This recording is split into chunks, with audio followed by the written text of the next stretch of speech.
హైడ్రా చాలా గొప్ప పని చేస్తుంది. ముఖ్యమంత్రి గారి మానస పుత్రిక హైడ్రా.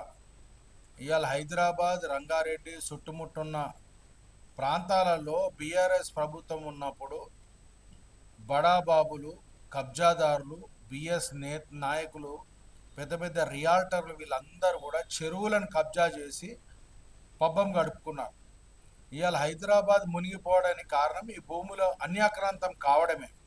అందుకని రేవంత్ రెడ్డి గారు, మా ముఖ్యమంత్రి గారు వచ్చిన తర్వాత హైదరాబాద్ ఒక సుందర నగరంగా ఉండాలంటే ముఖ్యంగా హైదరాబాద్లో ఉన్న రోడ్లు కానీ, డ్రైనేజ్ కానీ, నీళ్ళ వ్యవస్థ కానీ, నీళ్ళు కూడా కంటామినేట్ కాకుండా మంచి నీళ్ళు ప్రజలకు సరఫరా చేయాలని చెప్పి ఆ ఉద్దేశంతో హైడ్రా పెట్టినాడు.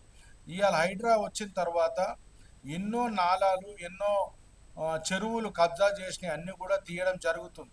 ఇవాళ ఆ పని చేస్తున్నందుకు బీఆర్ఎస్ నేతలకు కానీ లేకపోతే కబ్జాదారులకు కానీ అక్రమంగా లేఅవుట్లు చేసి డబ్బులు సంపాదించిన అని గుండెల్లో రైలు పరిగెత్తుతున్నాయి. అందుకే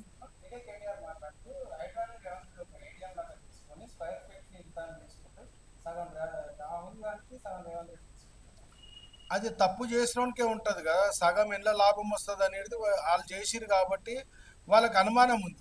కేటీఆర్ గారు ఇంతకుముందు టీడీఆర్ అవన్నీ కూడా అమ్ముకున్నాడు కాబట్టి దాంట్లో ఎంత డబ్బులు వస్తాయి ఏందనేది రియల్ ఎస్టేట్లో వాళ్ళు ఆరితేరిన వాళ్ళు.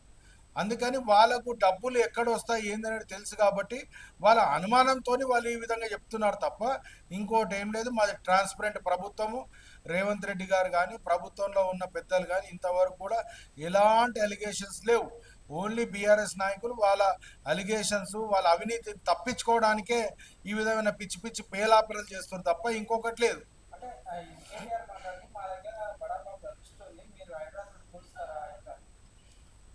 లీస్ట్ వాళ్ళదే కదా, వాళ్ళు ఉన్నప్పుడే కదా, ఈ 10 ఏళ్ళు వాళ్ళు ఉన్నప్పుడే కదా టీపాస్ అది దంతి చేసి, టీపాస్ అది దన్ని చేసి కూడా వాళ్ళు ఇష్టం వచ్చినట్టు కబ్జాలు చేసి వాళ్ళు లబ్ధి పొందిరు కాబట్టే కదా ఇవాళ మాట్లాడుతున్నారు. ఇవాళ బడాబాబులు మా పార్టీలో ఉండని ఎవరైనా ఉండని వాళ్ళందరినీ కూడా యాక్షన్ తీసుకుంటాం. కొంతమంది వాళ్ళు బీఆర్ఎస్ వాళ్ళు కావల్చుకొని కేసులు వేపిస్తారు. కోర్టులు కూడా ఇప్పుడు కోర్టు జడ్జిమెంట్ల ప్రకారం, కోర్టు ఆర్డర్ ప్రకారం మేము దానికి అగెనెస్ట్గా పోలేం, ప్రభుత్వంలో ఉన్నాం కాబట్టి. అందుకని అవన్నింటినీ కూడా మా గవర్నమెంట్ కూడా కోర్టులలో కొట్లాడుతుంది. ఆర్డర్లు వచ్చిన తర్వాత మేము తప్పకుండా నిర్ణయం తీసుకొని దాని మీద యాక్షన్ తీసుకుంటాం.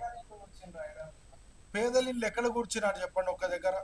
పేదలకు ఎక్కడనైతే సెక్యూరిటీ లేదో, ఇవాళ కేటీఆర్ను, హరీష్ రావును ఎవరైతే హైడ్రా కోసం మాట్లాడుతారో వాళ్ళని వచ్చి మూసీ నది పక్కన ఒక 2 రోజులు ఉండమనండి. 48 గంటలు ఉంటే చాలు. వానికి ఏ రోగం రాకుండా, ఏ దోమ కుట్టకుండా వాడు హ్యాపీగా ఉంటే ఆ పేదలను కూడా అక్కడనే పెడతాం. అందరూ సిటీలో ఉన్న మురికి అంతా మూసీలో పోతే ఆ మురికి వాసన పీల్చుకుంటూ ఉండాలి నా ప్రజలు, ఆ మురికి నీళ్ళు దాక్కుంటూ ఉండాలి నా ప్రజలు. వాళ్ళకు మంచి జీవితం వద్దా? అందుకే ముఖ్యమంత్రి గారు డబుల్ బెడ్రూమ్ ఇచ్చి వాళ్ళకందరినీ కూడా ఆ మూసి పరహిత ప్రాంతాలన్నీ కూడా ఖాళీ చేయించి వాళ్ళ లైఫ్ అంటే గౌరవంగా బతికే విధంగా మా ప్రభుత్వం చేస్తుంది. పిచ్చి Subscribe us and press the bell icon for more interesting updates.